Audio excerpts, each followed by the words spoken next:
Welcome to this edition of On the Scene. I'm your host, Tim Kelly. Today we're going to be talking about the Suffolk Farmers Market. And it's not the farmers market you've been used to in recent years, so they're going to be doing something a little bit different, Suffolk Farmers Market to go. We're going to have all the details and logistics coming up. Stay tuned.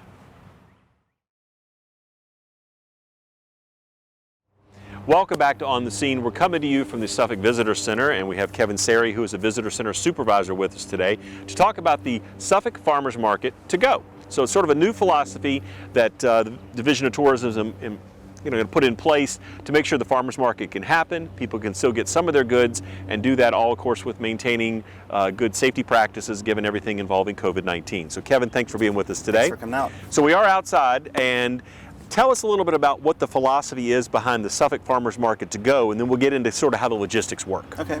Well, obviously we can't operate the normal market that would open up on May 2nd. So we're trying something a little different. It's called Market to Go, where participating vendors, we're limiting it to produce, food, baked goods, personal care items to come out. And customers can pre-order from each individual vendor, come out on each Saturday between 9 and 1 or 9 and 12. Got it. And pick it up. Okay. So again, pre-orders, they come and just pick up. So really that's what we're talking about. No one's going to be, pardon the expression, grazing or anything like that. And again, that's to maintain, again, all the social practices that are in place right now. So when people come out the day of, how's it going to flow through here? I know we're outside. It's not going to be under the pavilion, which it usually is. So let's make sure we're clear about that. Vendors will not be set up under the pavilion. They'll be out in the parking lot that's adjacent to the pavilion and the visitor center. The address is 524 North Main Street. Got it. They'll be spread apart, so customers will enter in through the Constance Road entrance. It's behind the visitor center. Right. And they'll loop around the parking lot, stopping at each vendor that they've purchased or pre-ordered things from to pick up. Got it. And they'll exit the same way out of the Constance. So nobody would get out of their car. That's the philosophy, correct? Correct. Okay, got it. Everything's done. They just have to roll down their window or pop their trunk. And got it. The vendors will. And there'll be signage out here for each vendor, so they kind of know where they're going to be stopping in there. Like you said, it's set up in a loop, so hopefully maybe they've ordered more than one vendor, which would be great for them and for the vendors as well. So just pull up, get your goods, and proceed on through and head out the same entrance that you came in. You'll have the traffic kind of broken down. You have an in and an out over there. You said the time was from 9 a.m. until? 9 to 12. Okay. The traditional market operated from 9 to 1. Got it. But for the market to go, it'll be 9 to 12. Got it. Okay. But again, no shopping on site. So if you have not pre-ordered, that's not set up for people to come out here and browse or what do you have left over or things like that. It's you've ordered online, you've already established that connection, you're just driving through to pick up, really, right? Each week on the Suffolk Farmers website, which is SuffolkVAFarmersMarket.com, we'll have the list of vendors and their items that they're offering for the week. Got it. That'll be posted every Tuesday. Okay. So they have the entire week to pre-order. Got it. Some vendors will have cutoffs depending on what they're offering, and that will be listed under their information as well. And they'll pre-order, and then they'll come Saturday morning and pick up their items. Great. So again, go to the website is really the best place to start. Right. You see who the vendors are for a given week and what they're going to be offering for that week. Right. And it will be a week-to-week basis, right? Yeah. So again, the what they're going to be selling or offering comes up on Tuesday. The market's on the Saturday, so we got a couple days out. And as you said, some of the vendors may have a cutoff time because they need to prepare what they're going to have for Saturday, and they know what they're going to have at that point. How are you encouraging people to pay? How is that going to be set up? We're really encouraging to speed up the process and to limit person-to-person contact is to prepay when they place the order.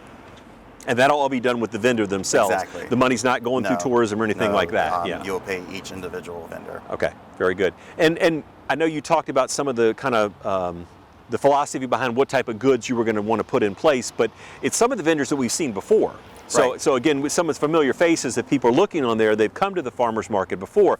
Okay, I've bought from them before, so I know kind of what they have. But again, they'll be tailoring it a little bit, right? The majority of the participants have our previous vendors. Right. So customers are already familiar with what they're offering. Great. And the vendors, I'm sure they were excited to get this opportunity to get out here. I mean, the weather's great Right. today, we're taping, and certainly spring and summer is the time where everybody wants to be out and about anyway, but it's a great opportunity for them to, again, get those goods out there and be selling the things they normally do. In some Right. sense of normalcy is a good thing at Yes. this time, Mhm. right? Yep, we hope that it's a success. Right. And we just encourage everyone to pre-order Correct. and come out. And we're encouraging, I know farmers markets are really a social Right. thing, but Right. we're just really asking everyone to come in, pick up their order, Right. and leave. And you said, of course, the vendors themselves will be distanced enough so you Correct. won't be one vendor on top of another. Yeah, we're practicing Yeah. social distancing. There you go. So that's good. That's good. Applying all those good techniques right there. And of course, the hope is that maybe eventually, perhaps later summer, early fall, we might get back to a normal farmer market setup. But for now, again, we're going to go with Right. the to-go philosophy type here, this right? This will be how the market will operate until we're given the go-ahead to Got it. operate the traditional market. Got it. So again, we talked about the website, and we'll make sure we have that web address on the screen so people can go visit there. And that's probably your best portal to get the most amount of information about anything we've talked Right. about here today. Nicely set up, really easy to kind of pick through. But if someone had questions about the market themselves, or maybe they wanted to become a vendor, is there still opportunities, and how can they best reach y'all to do that? If they have any questions, the best way to contact us would be via email, Okay. which is visit Suffolk at suffolkva.us. Got it. Okay. Perfect. So again, questions, you can direct them there. And again, the Suffolk Visitor Center, the City of Suffolk, certainly facilitating the farmers market. The to-go philosophy is making it work for everyone to Correct. keep social distancing and practices in place. And so it's a great opportunity right there. Everything, we may not have said this already, but everything kicks off on Saturday, May 2nd, correct? Correct. Yep. We're still doing the grand opening, so to speak, Correct. on May 2nd. Right. But again, it'll be every Saturday, again, from the 9 to noon for the pickup. But again, checking and using that website portal to kind of do your business there.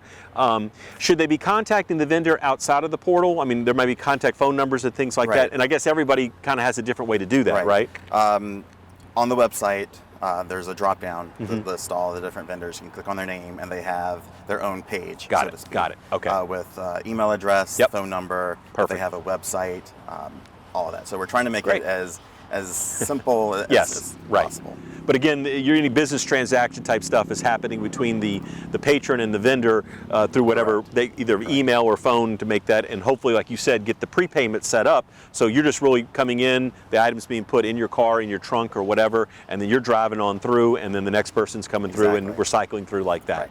Great. Well, again, I appreciate everything, and certainly the community does as well, for the Division of Tourism thinking creatively and thinking a little bit outside the box to make this happen, to make it a win-win both for the vendors and certainly for the customers who are used to operating and coming out to the farmers market. So again, appreciate everything y'all are doing to make that happen. Thank you. Thank you. That will do it for this edition of On the Scene. I'm your host, Tim Kelly. We'll see you next time.